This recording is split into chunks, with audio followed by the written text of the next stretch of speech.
MUꯒꯤ Department of Educationꯒꯤ Pre-PhD Entrance Result ASOIBA LEIRE HAIDUNA Result ani THOKHRE ꯄꯥꯛꯇꯛꯅꯅ mark ꯈꯛꯇ ꯅꯠꯇꯅ eligible candidate ꯍꯦꯟꯒꯠꯂꯛꯄꯗꯒꯤ ꯑꯉꯛꯄ ꯑꯣꯏꯅꯔꯦ꯫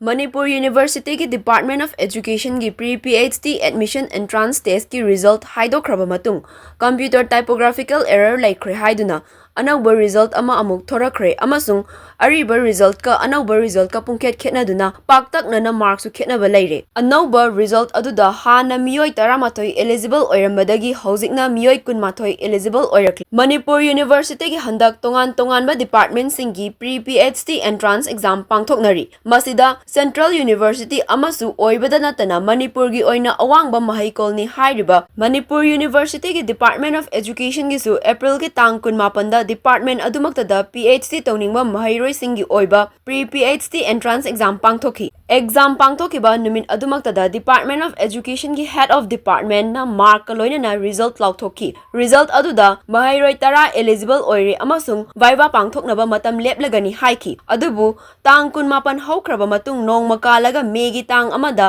department ꯑꯗꯨꯒꯤ HOD ꯃꯁꯥꯃꯛꯅ ꯑꯃꯨꯛ ꯍꯟꯅ ꯑꯅꯧꯕ notice ꯑꯃ ꯊꯣꯔꯛꯈꯤ꯫ ꯊꯣꯔꯛꯂꯤꯕ ꯑꯅꯧꯕ notice ꯑꯗꯨꯗ ꯑꯦꯄ꯭ꯔꯤꯜꯒꯤ ꯇꯥꯡ 18ꯗ ꯍꯥꯏꯗꯣꯛꯈꯤꯕ Department of Educationꯒꯤ Pre-PhD Entrance Examꯒꯤ result ꯑꯗꯨꯗ lapse kaya ꯂꯩꯈ꯭ꯔꯦ ꯑꯗꯨꯅ computer typographical errorꯅ ꯃꯔꯝ ꯑꯣꯏꯔꯒ ꯑꯁꯣꯏꯕ ꯂꯩꯈ꯭ꯔꯦ ꯑꯃꯁꯨꯡ ꯃꯔꯝ ꯑꯗꯨꯅ ꯑꯅꯧꯕ result ꯑꯃ ꯊꯣꯛꯂꯦ ꯃꯗꯨꯗ ꯀꯅꯥꯒꯨꯝꯕꯅ answer sheet ꯌꯦꯡꯅꯤꯡꯕ ꯂꯩꯔꯕꯗꯤ ꯌꯦꯡꯖꯕ ꯌꯥꯒꯅꯤ ꯍꯥꯏꯕꯒ ꯂꯣꯏꯅꯅ ꯑꯅꯧꯕ result ꯊꯣꯔꯛꯈꯤꯕꯅꯤ꯫ ꯃꯃꯥꯡꯗ ꯊꯣꯛꯈ꯭ꯔꯕ result ꯑꯗꯨꯗ ꯃꯤꯑꯣꯏ 10 eligible ꯑꯣꯏꯔꯝꯕ ꯑꯗꯨ ꯑꯅꯧꯕ result ꯑꯗꯨꯗ ꯃꯤꯑꯣꯏ 12 eligible ꯑꯣꯏꯗꯨꯅ ꯆꯥꯎꯅ ꯈꯦꯠꯅꯕ ꯎꯈꯤ꯫ ꯈꯦꯠꯅꯔꯛꯄ ꯑꯗꯨꯗ ꯑꯔꯤꯕ result eligible ꯑꯣꯏꯈ꯭ꯔꯕ candidate 10 ꯑꯗꯨ ꯑꯗꯨꯃꯛ ꯂꯦꯡꯗꯅ eligible ꯑꯣꯏꯔꯒ ꯑꯅꯧꯕ 11 eligible ꯑꯣꯏꯗꯨꯅ ꯄꯨꯟꯅ ꯑꯅꯧꯕ result ꯃꯤꯑꯣꯏ 12 eligible ꯑꯣꯏꯔꯛꯈꯤꯕꯅꯤ꯫ ꯑꯅꯧꯕ result ꯑꯗꯨꯗ markꯁꯨ ꯄꯥꯛꯇꯛꯅꯅ ꯈꯦꯠꯅꯕ ꯎꯕ ꯊꯦꯡꯅꯔꯤ꯫ ꯑꯔꯤꯕ result ꯑꯗꯨꯗ mark ꯋꯥꯡꯗꯕꯅ ꯃꯔꯝ ꯑꯣꯏꯗꯨꯅ eligible ꯑꯣꯏꯗ꯭ꯔꯕ ꯃꯤꯑꯣꯏ ꯈꯔꯗꯤ ꯑꯅꯧꯕ result ꯍꯥꯟꯅ ꯐꯪꯈꯤꯕ mark ꯑꯗꯨꯗꯒꯤ ꯁꯔꯨꯛ 2 ꯍꯦꯟꯒꯠꯇꯨꯅ eligible ꯑꯣꯏꯔꯛꯈꯤ ꯑꯃꯗꯤ